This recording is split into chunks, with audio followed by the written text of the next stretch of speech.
2 part already बना चुका है, ये तीसरा पार्ट है उसका लास्ट में है, ठीक है। इसमें अपन देखेंगे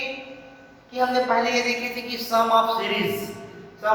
हमने देखा एपी देखा था, एपी का सम ऑफ सीरीज देखा था, जीपी देखा था। एक स्पेशल टाइप का सीरीज था, ठीक है। उसमें एक सीरीज रहता था, उसकी प्रॉपर्टीज के अकॉर्डिंग हमने अरिथमेटिक प्रोग्रेशन, ज्योमेट्रिक प्रोग्रेशंस में डिवाइड किया हुआ था, ठीक। अब ये इस टाइप का सीरीज दिखेगा जो ना तो एपी में रहेंगे ना तो जीपी में रहेंगे, लेकिन उसकी कुछ स्पेशलिटी रहेगी, कुछ सीक्वेंस रहेंगे। उस सीक्वेंस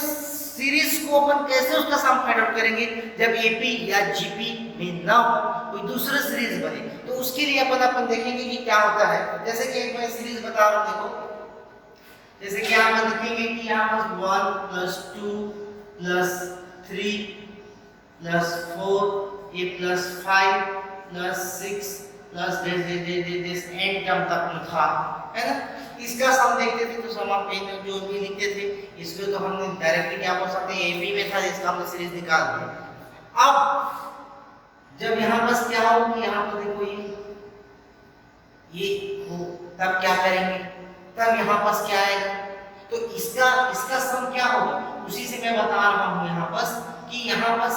जब सम निकाल रहे हैं कि इसका सम, इसका मतलब ये लिख सकते हो तो मैं सम ऑफ n इसका वो n तब तक दे रहा है, इसका सम आपने होता है n + 1/2, ठीक है। जब हमारा सीरीज इस टाइप से वो स्क्वायर का सीरीज हो, इसको तो हमने सिंपली किसका सम निकाल दिए, ये तो एपी में था, तो ये इसका एक स्पेशल सीरीज जो है इसका 1 2 3 तो एपी में था, एपी का सम के फार्मूला से मैंने ये निकाल दिया। आप निकाल के देख सकते हैं कि एपी का सम क्या होता है, 2 का स्क्वायर 3 के स्क्वायर प्लस 4 का स्क्वायर प्लस दे जाएगा यहाँ पास n के स्क्वायर, तो इसका क्या होगा, इसका मतलब क्या है कि सम ऑफ n के स्क्वायर है, तो इसका वैल्यू क्या होता है n + 1 2n + 1/6, ठीक। जब हम इसका क्यूब देखेंगे 2 का क्यूब प्लस 3 का क्यूब प्लस 4 का क्यूब प्लस प्लस n का क्यूब, इसका मतलब क्या है, सम ऑफ n का क्यूब is equal to होता है n + 1/2 का होल स्क्वायर। ये इसका जैसे ये होता था, इसका यदि वो स्क्वायर कर दूं मैं तो क्या हो जाएगा, ये इसका सम निकल आएगा, राइट। तो ये कुछ चीज है जो हमको पता रहना चाहिए कि इसका सम ये होता है, इस टाइप करेगा सीरीज, इस टाइप करेगा सीरीज, इस टाइप करेगा सीरीज, तो क्या करना है, ठीक है। लेकिन हमको nth टर्म की वैल्यू पता होना चाहिए कि इसका nth टर्म ये है, इससे nth टर्म ये है, तो ऐसे ही कुछ सीरीज का कोई रिलेटेड मैंने क्वेश्चन लिख के रखा हुआ है, इसको अपन सॉल्यूशन कैसे करेंगे। जैसे कि क्वेश्चन नंबर फर्स्ट जब बनाते हैं, यानी कि find the sum of n term of the series whose nth term is given by, यहाँ पर nth टर्म गिवन है, nth term is equal to कितना है कि यहाँ पर 2n - 1 ये स्क्वायर, ये nth टर्म गिवन है, जैसे 1 2 3 4 इससे nth टर्म ये है, इसके nth टर्म ये है, इसके nth टर्म ये है, तो वैसे ही एक सीरीज है, एक सीरीज का nth टर्म यदि हमको पता हो तो हम उसका सम कैसे फाइंड आउट करेंगे, तो वही बोला है कि इसका nth टर्म है 2n - 1 के स्क्वायर। तो देखो यहाँ पर ये nth टर्म, इसको अपन क्या करेंगे, मेरे को n का पता है, स्क्वायर का है, क्यूब का पता है कि ये होता है, ठीक है। लेकिन इसका नहीं पता, इसलिए मैं क्या करूंगा, a - b होल स्क्वायर का फार्मूला लगाया तो देखो क्या आएगा, 2n का whole square plus 2a * b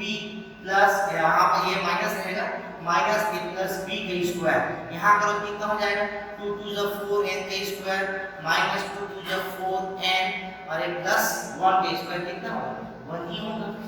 ये अब हमारा क्या निकल गया, इसको मैंने सिंपलीफाई बस किया है, सिंपलीफाई करके मैंने लिख दिया कि यहाँ पर n टर्म मेरा ये गिवन था, इसको मैंने इसके फॉर्म में कर दिया। अब इसका मेरे को सम फाइंड आउट करना है, हमको क्या करना है, सम फाइंड आउट करना है, तो सम फाइंड आउट कैसे करूंगा, सम ऑफ 3 n टर्म का यहाँ पर जैसे बहुत है, इसके n टर्म ये तो सम ऑफ n, मतलब ये इसका क्या था, ये Sn था, ये इसका क्या था Sn था, ये इसका Sn मतलब सम ऑफ n टर्म, तो यहाँ पर n टर्म का सम ये है, इसके n टर्म का करने के लिए क्या करूंगा, सम ऑफ nth टर्म यहाँ पर क्या है 4n का स्क्वायर माइनस 4n प्लस 1, इसके nth टर्म जाएगा यहाँ पर क्या जाएगा, ये कांस्टेंट टर्म है तो 4 सम ऑफ n का स्क्वायर होगा माइनस 4 बाहर निकलेगा, यहाँ पर क्या हो जाएगा n आएगा n प्लस सम ऑफ 1 को कितने टाइम करना पड़ेगा n तक, तो इसका सम तो n ही आएगा, 1 को n तक करो यहाँ से कितना हो जाएगा, देखो 4 * n स्क्वायर, n स्क्वायर का यहाँ पर कितना है, मतलब ये वाला टर्म, मतलब ये क्या हो जाएगा n प्लस 1 और यहाँ पर ये इसका वैल्यू यहाँ पास स्क्वायर का वैल्यू यहाँ पास लिख रहा हूँ मैं 2n + 1/6 -4 into sum of n मतलब ये n + 1/2 ये लिख दिया। अरे +1 तो 1 को n टाइम हमको सम करना है, इसका मतलब n टाइम करना है। n टाइम करने में कितना है n ही है, क्यों? क्योंकि यहाँ पास क्या है 1 + 1 + 1 + 1 + 1 + 1 + दे n तक करोगे जिसका वैल्यू कितना है n ही है। 1 को n टाइम करो n आता है। अब इसको क्या करना है 2 2 2 3 2 1 2 2 ये काट के सिंपली हमको क्या करना है एलसीएम लेना है। एलसीएम लेकर जो भी आंसर आएगा वो सिंपलीफाई करने के बाद जो भी यहाँ पर टर्म आता है वो आपका क्या रहेगा ये आंसर आता है।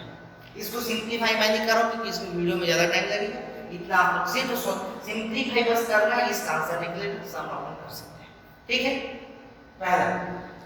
दूसरा हम देखते हैं यहाँ पर find the sum of 8 term of the series. देखो यहाँ पर सीरीज तो गिवन है, सीरीज का भी हमको nth टर्म क्या है यहाँ पर nth टर्म हमको नहीं पता, तो हमारा पहला काम ये होना चाहिए कि हमको nth टर्म निकालना है। nth टर्म जो निकाले इसका सॉल्यूशन इजीली कर सकते हैं। nth टर्म कैसे निकालेंगे, देखो इसको हमको देखकर वेरीफाई करना है कि यहाँ पर क्या है, यहाँ पर क्या है। इसके लिए क्या करेंगे, देखो पहला में दूसरा में, पहला देखो यहाँ दो टर्म्स है एक्चुअली, ये जो मल्टीप्लिकेशन है ना यहाँ पर पॉइंट है, ठीक है। यहाँ पर क्या है कि मल्टीप्लिकेशन फॉर्म है, तो दो नंबर हर एक टर्म में मल्टीप्लिकेशन के फॉर्म पे है, उसका हमको सम फाइंड आउट करना है। तो इसका t8 टर्म निकालेंगे कितना आ जाएगा, t8 किसके लिए निकालूंगा मैं, देखो 1, इसमें देखो पहला टर्म 1 ये 2 ये 3 ये 4 ऐसा, तो 1 2 3 4 ये कहां तक जा रहा है, इन टर्म का मल्टीप्लिकेशन किसके साथ हो रहा है, देखो यहाँ पर देखा जाए कितना है 2 है, फिर कितना है 3 है, फिर कितना है 4 है, फिर कितना है 5 है, कहां तक जाएगा n टर्म तक जाएगा। ठीक है, ये दोनों का मल्टीप्लिकेशन है, उसी का सम है ना, तो उसका जो लास्ट टर्म आएगा वो तो आएगा, तो इसका n टर्म आएगा और इसका n टर्म आ रहा है। ये तो डायरेक्टली देख के समझ में आ रहा है, लेकिन ये कोई कॉम्प्लिकेटेड क्वेश्चन है ना, तो कैसे निकालना इसके लिए मैं बता रहा हूं। इसका n टर्म कैसे निकालोगे, देखो इसका n टर्म देखो किसमें है AP में है, AP में क्या हो जाएगा, AP का n टर्म क्या होता है n, याद दिला दो यदि पता ना हो, यहां पर देखो क्या होता है n क्या होता है n, यहां पर a plus n minus 1 into AP, तो फर्स्ट टर्म क्या है 1 plus n minus 1 into d, d भी कितना है 1 ही है, तो ये लिख दिया। यहाँ के लिए देखा जाएगा first term plus n minus 1 into d, d को जो 3 वाला 2 कितना है ये 1 है, तो t इज इक्वल टू यहाँ पर देखो यहाँ से दिया गया वेक्टर क्या बचा, यहाँ से n बचा और यहाँ से करोगे तो n प्लस 1 बचा। अच्छा देख लो सॉल्व करके, तो ऐसा जो टर्म्स दिखेंगे उसको हमको ऐसा ब्रेक करना है, ब्रेक करने के बाद एक्चुअली देख रहे हैं क्वेश्चन में कैसा ब्रेक हुआ है, तो यहाँ से कितना आ जाएगा, तो t की वैल्यू कितना आ जाएगा n स्क्वायर प्लस n आ रहा है। अब इसका मैं सम फाइंड आउट करूंगा तो क्या आ जाएगा sum of n square plus n, फिर क्या आ जाएगा sum of n square plus sum of n, तो सम ऑफ n स्क्वायर को कितना होता है 1, जो मैंने पहले बताया था। ठीक, यहाँ से आ जाएगा n plus 1 plus 2n plus 1 upon 6 plus n plus 1 upon 2। अब इसको सिंपलीफाई कर लो, वो आपका आंसर रहेगा। सिर्फ सिंपलीफाई करना है, मल्टीप्लाई वगैरह करके एलसीएम लेकर जो भी आएगा लास्ट में इसको आपको सिंपलीफाई करना, यहां पर आपको लास्ट आंसर मिलेगा। राइट, ये समझ नहीं करना, इतना मैं कॉन्सेप्ट बता रहा हूं। ये nth टर्म ज्यादा हमारे लिए इंपॉर्टेंट होता है कि हमको nth टर्म की वैल्यू कैसे फाइंड आउट करनी है। nth टर्म की वैल्यू यदि आपके पास है तो आप कोई भी क्वेश्चन सॉल्व कर सकते हैं। ठीक है, तो ये था।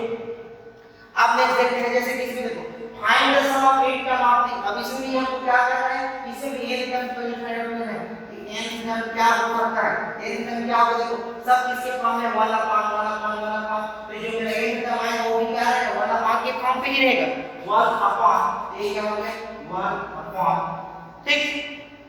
अब यहाँ पर देखो किसका है, ये भी nth टर्म जो यहाँ भी क्या है एक और एक दूसरे चीज का नंबर का मल्टीप्लिकेशन रहेगा, सब तो इसी है, तो क्या है इसका nth टर्म ले लो और दूसरे टर्म ले लो, इसका क्या आ जाएगा 1, यहाँ पे 2, ये क्या है 3, ये क्या है 4, ये सेम टर्म का जाएगा, इसका मल्टीप्लिकेशन मिलेगा और यहाँ पर जो है देखो ये 2 से शुरू हो रहा है, इसका मतलब क्या है 2 से ये 3 ये 4 ये 5 वेरिएबल्स कहां तक जा रहा है, यहां तक जा रहा है। आई बात समझ में? तो मेरा n टर्म यहां से जाते जाऊंगा, यहां पर n टर्म मेरे को ऐसा कुछ मिलेगा। तो ये n टर्म कैसा आ जाएगा, देखो 1 अपॉन अभी मैं निकाला था, इसका कितना निकलेगा, n निकलेगा, अभी जस्ट हमने निकाला था n, और इसका क्या निकलेगा, n plus 1 Tn is equal to आ जाएगा सीधा। अब यहां पर बोलेंगे इसे यहां पर आ जाएगा n स्क्वायर प्लस n आएगा। अब इसका सम कर लेंगे, नहीं ये क्या है, ये जब यहां पर देखिए यहां पर 1 अपॉन के फॉर्म पे नहीं था, इसे मैंने डायरेक्टली ब्रेक कर लिया। यहां ब्रेक करने से यहां पर क्या है, 1 upon n square plus 1 upon n नहीं कर सकते, इसको हमको क्या करना पड़ेगा, एक दूसरे फॉर्म पे इस टाइप का कंडीशंस रहेगा तो इस का फार्मूला ऐसा डायरेक्टली नहीं लग पाएगा। क्यों? क्योंकि n स्क्वायर n क्यूब या n जो भी आ रहा है वो किसके फॉर्म पे है, ये हमारा डिनोमिनेटर के फॉर्म पे है, फ्रैक्शन के फॉर्म पे है। तो फ्रैक्शन के फॉर्म पे है तो डायरेक्टली फार्मूला नहीं लगा सकते, उसको पहले हमको सिंपलीफाई करना पड़ेगा, ब्रेक करना पड़ेगा। तो देखो यहां पर देखो 1 अपॉन n का sin प्लस 1 है ना, इसको मैंने ब्रेक करना है। जैसे कि यहां पर क्या रहता है कि 1 है, इसको मैं 1 अपॉन 2 प्लस 1 अपॉन 2 इसको मैं ब्रेक कर सकता हूं, तो वैसे इसको भी ब्रेक करना पड़ेगा। तो देखो कैसे ब्रेक करना है, यहां पर ध्यान से देखना। मैंने यहां पर क्या किया, n प्लस 1 8 कर दिया, तो मेरे को क्या करना पड़ेगा, माइनस n करना पड़ेगा। तो देखो माइनस और n और n कट जाएगा, यहां पर मेरा क्या बचेगा, ये बच रहा है, n और n कट जाएगा, क्या बचा, 1 बचा, इसको मैंने ब्रेक किया है। अब बोलो तो किस तरह से क्यों किए, तो ऐसा मैंने इसलिए किया है, इसको ब्रेक करने के लिए देखो कैसा, n प्लस 1 अपॉन क्या आएगा, n प्लस 1 आएगा, अरे माइनस n है तो माइनस n प्लस 1 आएगा। यहां देखो n प्लस 1 कैंसिल आउट हुआ, n कैंसिल हुआ, तो n का वैल्यू क्या निकला, देखो यहां से n बचा और यहां से मेरा 1 अपॉन n प्लस 1 बचा, ये है मेरा, ठीक है, ये मेरा क्या निकल गया, n टर्म की वैल्यू निकल गई। इस n टर्म की वैल्यू पे आप क्या करेंगे, वैल्यू पुट करेंगे, क्योंकि ये वैल्यू तो पुट नहीं हो पाएगा। यहां बस क्या करेंगे, मैं 1 का क्या वैल्यू करता हूं, तो यहां बस t1 यदि मैं निकालूंगा, जब t1 निकालूंगा क्या बचेगा, ये 1 अपॉन 1 और माइनस 1 अपॉन 1 प्लस ये 1, तो कितना मिला, 1 माइनस 1 अपॉन 2 मिला, ठीक है। 2 पुट करूंगा, या 2 पुट करूंगा क्या मिलेगा, देखो 1 अपॉन 2 माइनस 1 अपॉन 2 प्लस 1 मिलेगा, मतलब 1 अपॉन 2 माइनस 1 अपॉन 3 मिलेगा।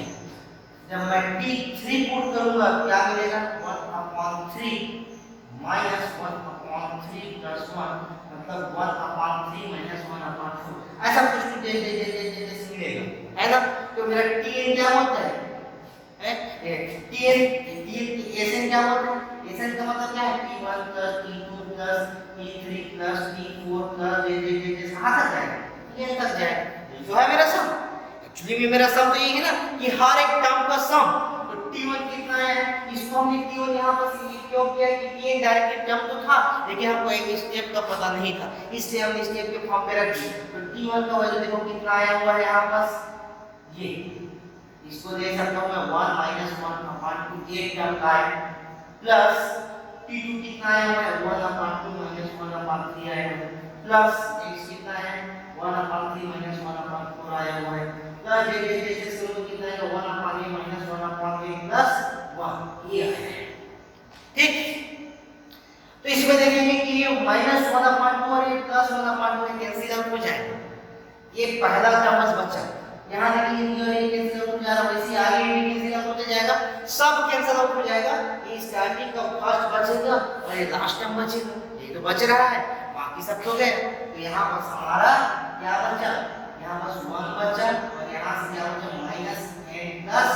1 बचा, क्योंकि फर्स्ट टर्म और लास्ट टर्म बस बचेगा, बाकी बीच का वैल्यू तो कट जा रहा है, तो हमारा ये बचा, तो यही हमारा क्या रहेगा, सॉल्यूशन रहेगा। आगे सॉल्व करने क्या बचेगा, n प्लस 1 यहाँ बस माइनस 1 अपॉन n प्लस 1, ये एक कैंसिल क्या बचा, n अपॉन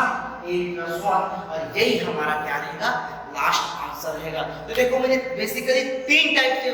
क्वेश्चन को मैंने यहाँ पास, इसलिए यहाँ पास किस किस टाइप से क्वेश्चन आ सकते हैं उसको मैंने यहाँ पास लेके आया था कि पहला क्या कि जो डायरेक्टली n के फॉर्म पे हमको n टर्म की वैल्यू डायरेक्टली गिवन रहेगा, nth टर्म की वैल्यू जब डायरेक्टली गिवन रहेगा तो डायरेक्टली हमको क्या करना है, उसको सिंप्लीफाई करना है और इसके फॉर्म पे लाने की हमको कोशिश करना है। जब इसके फॉर्म पे आएगा तो डायरेक्टली वैल्यू हम पुट करेंगे और पुट करने के बाद डायरेक्टली हम उसको सॉल्व करेंगे, वो हमारा आंसर है। दूसरा टाइप से क्वेश्चंस मिलेगा आपको कि एक सीरीज तो गिवन रहेगा लेकिन उसका nth टर्म गिवन नहीं रहेगा, बट हमको we have to find out the nth term of that series, means given series, then after we have to find out the sum of that series. तो क्या करेंगे, यहां से हमने क्या किया कि सेम टर्म निकालना है, हमको देखना है कि इसमें जो टर्म दी है उसमें क्या था। तो देखो nth टर्म क्या आ सकता है, तो देखो सब नेगेटिव इंक्रीमेंट है, तो ये 1 से स्टार्ट हो रहा है तो definitely the nth term will be n, और n से स्टार्ट हो रहा है +1 आगे से या ये देखते हैं। तो यहां से अपन क्या कर सकते हैं, अपन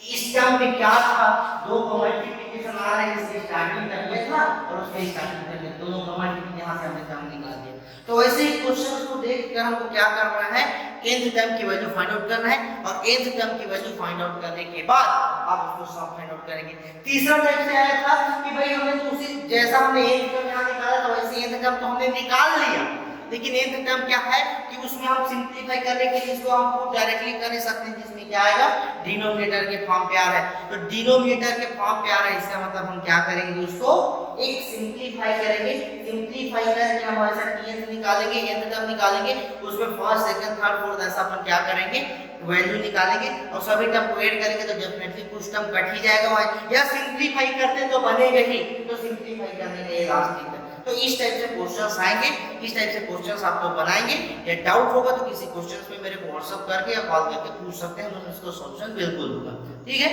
थैंक यू वेरी मच।